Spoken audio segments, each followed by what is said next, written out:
Are you here with us, Carl?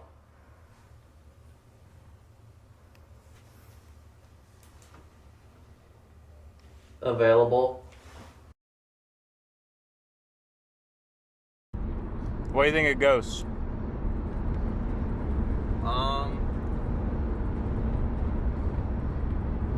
I personally don't believe in them, but I'm open to the possibility, so I think it's important to go in with an open mind. I was raised very atheist, and I've always just kind of been like, oh yeah, like, my brain's gonna rot in the ground, and I'm gonna be decomposing, and that's it. I guess I have, like, kind of contradicting beliefs, because I still kind of feel like, oh, like, I am my brain, and I am my body, and I will rot, and I'll become a tree. But it's also like, I do really believe in ghosts and spirits and some order of other plane that they sort of come from or exist in. And it kind of makes you wonder what happens to us, because like that's the one thing we don't know about. It's the one thing we'll probably never get the answer to. Maybe that's for a reason. We don't know what happens when we die. I don't really believe in ghosts. Okay. I might after tonight. I don't know. If we haven't met, name is Noah. It's nice to meet you. If it turns out to be real, I'm not going to be surprised, but like, is it like real? I am not the person who can say whether or not it is. Are you scared? Yes. Like, I'm not a superstitious person, like, at all. But I've always, like, had, like, this, like, desire or pull to, like, investigate something that's not necessarily haunted, but something that's dead with a pulse. She is. That's the house. Oh wow. So how old do you think this house is? 170 years old. Really? Yes, we just turned 170. Happy We birthday. do have Armstrong and Eliza were the couple that built the house. So he died before her. She died 2 years later. He was the mayor of St. Joseph 5 times. And he left office to go fight in the Civil War as a captain, got cholera, and had the wherewithal to be able to come home. So he recovered at home, went back to his office of mayor, and he opened the first bank in St. Joseph, so he was one of St. Joseph's first millionaires. He was also a slave owner.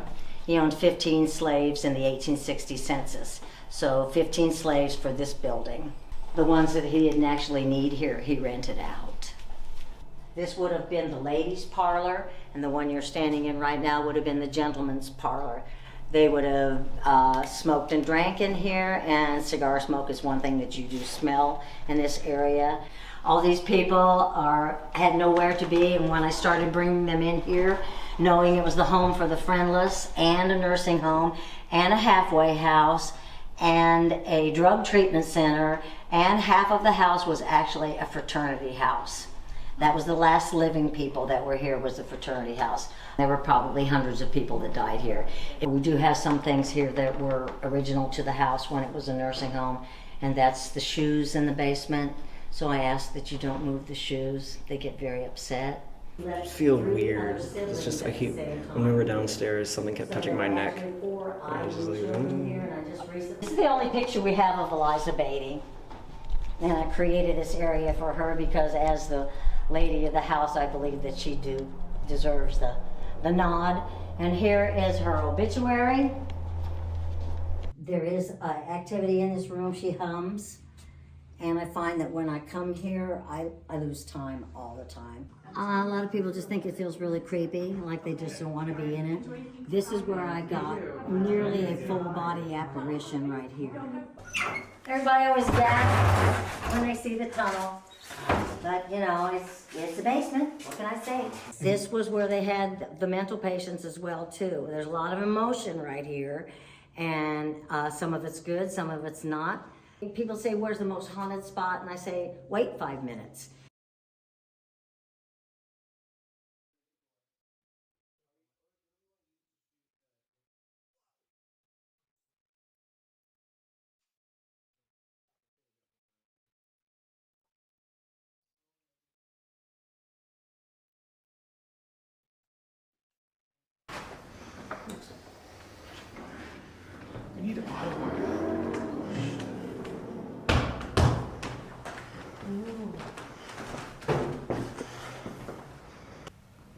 whoever you are, you're more than welcome.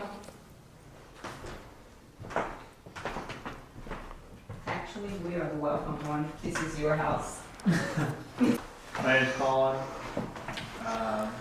Like we said before, I'm not here to harm you, we just want to talk to you. If you want to maybe slightly move one of those balls, give us a sign. Just to know that you're here. Hi, I'm Devin. We just want to make contact with you and hopefully, we're welcome here, and we just want to be respectful, and those balls light up if you walk near them, so if you just want to give us a sign.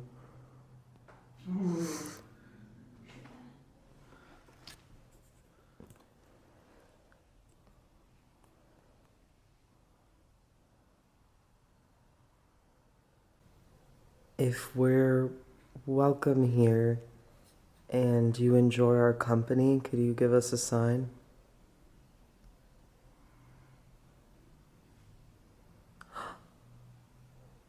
Yay!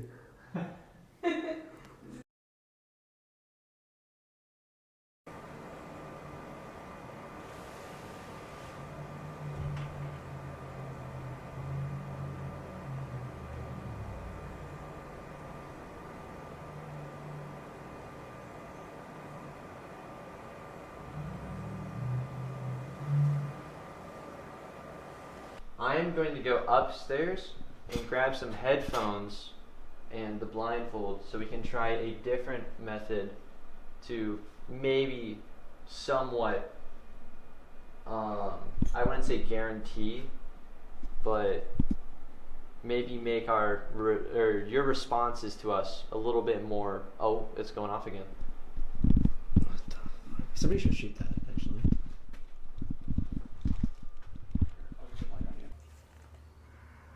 Are you here with us, Carl?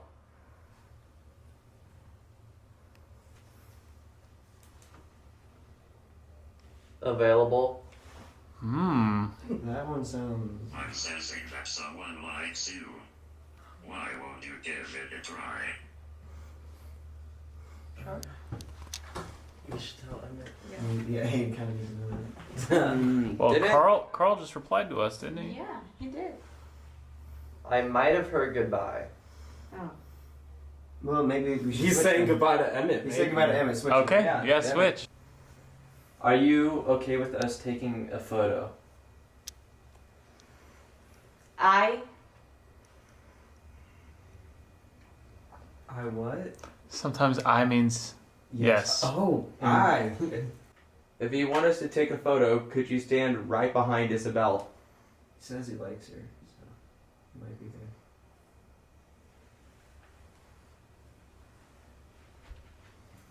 Are you in position, Carl?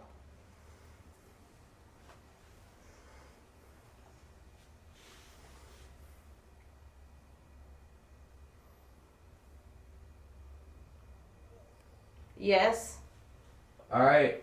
We're about to take your What? picture.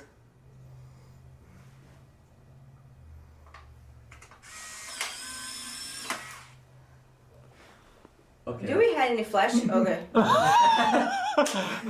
No, we Okay. didn't. There was no flash. What are you talking about?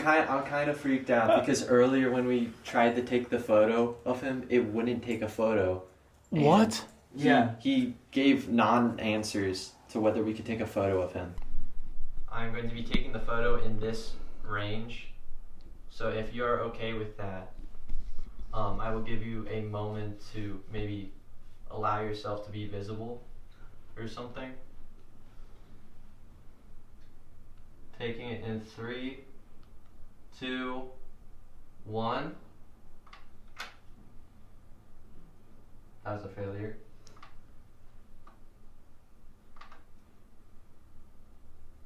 I don't know why it's not taking the photo. Maybe he doesn't want his photo taken? I'll try. If you are preventing the photo from being taken, that is perfectly fine. I'm going to try taking it one more time, and if it doesn't take the photo, I will stop trying.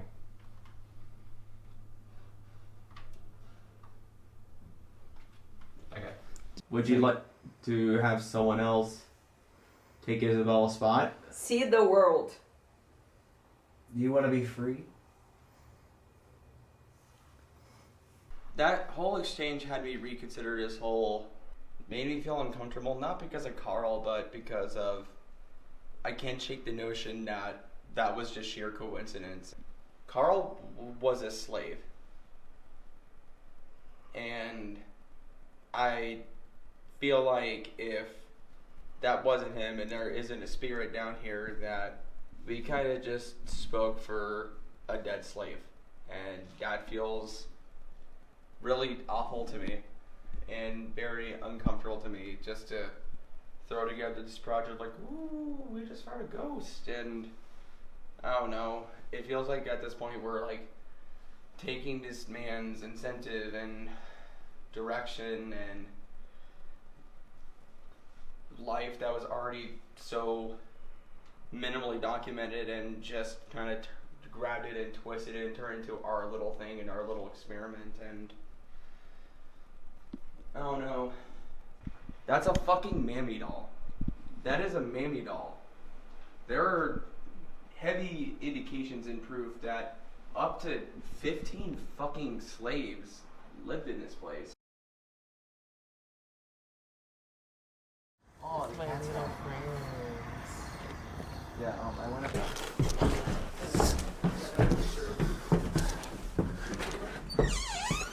Could you please interact with the device I am holding?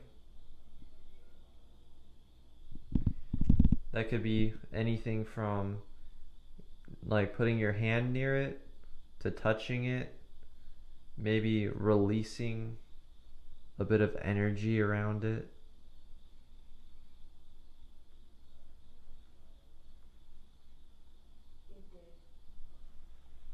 Oh shoot.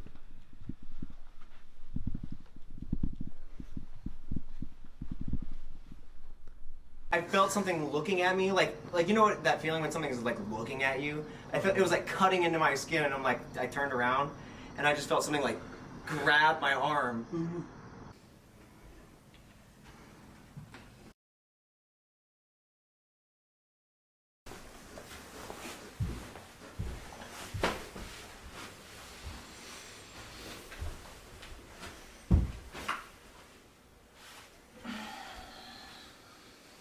I'm gonna be using my own spirit box that also translates into texts. Why are you asking?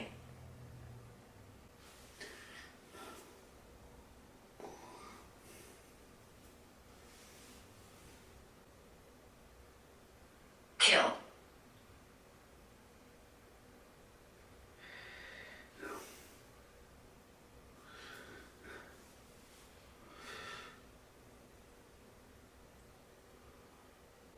Because I wanted this documentary to be something greater than just finding a ghost, you know?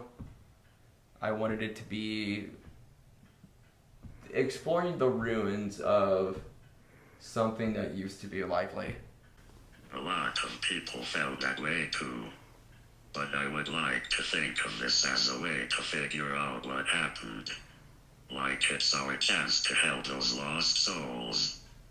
They are here for a reason. Could be trapped here. Could have some unfinished business. Bye, y'all.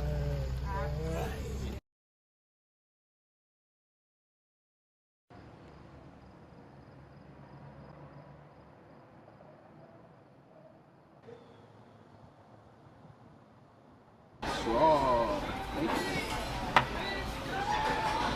This isn't even a fucking napkin. I was hoping I would have gotten like some kind of feeling. I didn't really get a feeling other than fear and anxiety. Then we finished our game, and I would say probably like as we were gathering up the cards, right as we like were finishing up, the left cat ball went off, and then our light went out. The lights went out. It was And so dark. And the cat ball just kept going off, like for at least like 30 seconds to a minute, and it just kept going. And I don't think any of us screamed because we were too delirious to scream. And we had to end the game. I think somebody said like "whoa" or something don't think like they that. liked I was just like, oh my god. I wouldn't be surprised. all the things you said in there. To kind of get out of here quicker. You took that Then after that, I was just like, Which one did you show? The Yeah. picture. What? We took the picture in the dark, and those just The light was appeared off. on the The whole. Coffee house? I'm still working on mine. It looks to me like there's electricity arcing from the EMF reader. This is crazy. I started taking into account everything about the tour and what was happening. And then after that, it just started making me think, like, why were there mammy dolls everywhere? Armstrong's first slave that he inherited was a 13-year-old Negro girl, and her name was Mary Ann. I don't know what happened to her because she was a slave. This room right here was Armstrong's sitting room when Michael first bought the place, and one of his friends came here to help renovate the house, and he was a black man, and he was driven out of this room by the spirits. So the ghosts here are very racially motivated. I believe Are all of some of them. We also had a couple here that he was African American, and they were up here and he was doing an EVP. I heard, this is Armstrong's sitting room. How do you feel about me being here? And he got an EVP and he sent it to me and he said, get back to work, Willie. So his name was Willie, and they literally told him to get back to work. It's a really disgusting, dark chapter of American history. And I guess just this morning I was just questioning how not only ethical is this building, but any building that does this. Is this out of sympathy or is it exploitation? And I couldn't really figure out one way or the other. Or is what we're doing different, or are we just like the same kind of like leeches that kind of just like suckle onto tragedy because of just like the innate human curiosity where everyone's kind of a pervert for despair? I believe that Noah sees something in these environments that we just don't. Thank you, Noah. Thank you, Noah. Thank you, Noah. Yeah. Things didn't really go according to plan. We thought we'd have to catch Mary Ann for a quick interview. Then she gave a 2-hour-long tour. She told stories of encounters with the spirits of the house, what they'd endured here, the life they'd been damned to in their ends. The air was thinner in the stairways. I could hear humming in the halls. I had the sense of an exhibitionist whose voyeurs resided in every wall, around every corner. Noah accompanied us. He's hell-bent on his pursuit of the paranormal, and he's quite bold and daring with it. I watched my fellow crew members have experiences which they reacted to quite viscerally, so I was quite surprised when most all of them left believing in ghosts less. And though I still very much hold my own belief, I have to admit how utterly empty the house felt the next morning. I originally thought we wouldn't take up so much space. I thought the house would consume us, but it's almost like we consumed it. We gorged on its insides, sank our teeth into every last corner, and we licked the plate clean. The house is precarious. It's decomposing, decaying. It's infested with mold and coated in dust. Maybe it should be left to pass on, find peace, rot on its own time. Mary Ann is almost like its taxidermist, trying to keep it frozen in time, how it was. We remain unsure of what is written history and what is psychically seen and experienced by Mary Ann. It's unjust and tragic how much more I know of Armstrong and Eliza than I do of the slaves of Bettie Mansion. Their obituaries never written, never displayed on any wall. I think those who visit, we who visit, film it, investigate it, hold it up like a limp corpse, a beautiful, terrifying corpse. I still think there's good intention, a human desire to understand, to experience, to make contact. The visitor's pretty penny goes back to the house, then to the people, the house, the people, back to the house again. The dead in contract to the living in contract to their denial, their loss, their heinous, heinous history.